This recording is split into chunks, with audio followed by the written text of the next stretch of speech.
ناظرین، آپ دیکھ رہے ہیں ہمارا چینل علم کی بہار اور میں ہوں آپ کا ہوسٹ علی۔ ناظرین، روایات میں ملتا ہے کہ ایک شخص امام علی علیہ السلام کی خدمت میں حاضر ہوا اور کہنے لگا، اے فرزند رسول، جادو کو دفع کرنے کے لیے مجھے کسی تعویذ کی تعلیم دیں۔ تب آپ نے فرمایا، جادو کو دفع کرنے کے لیے ہرن کی جھلی پر جو میں کلمات بتا رہا ہوں ان کو لکھ لو اور پھر اسے اپنے پاس رکھنا، اس سے جادو کا اثر تم پر نہیں ہوگا۔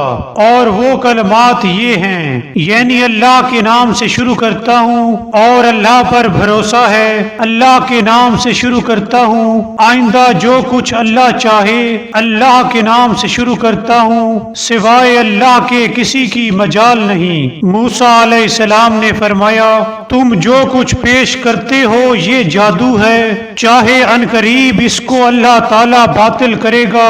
اللہ تعالیٰ فساد کرنے والوں کے عمل کی اصلاح نہیں کرتا، چنانچہ جو حق تھا وہ ہوا اور جو وہ لوگ کرتے تھے باطل ہو گیا، اور جادوگر وہیں کے وہیں مغلوب اور پسپا ہو گئے۔ ناظرین، اس تعویذ کو ہرن کی جھلی پر لکھ کر اپنے پاس رکھیں، اللہ کے حکم سے آپ پر جادو کا اثر نہیں ہوگا۔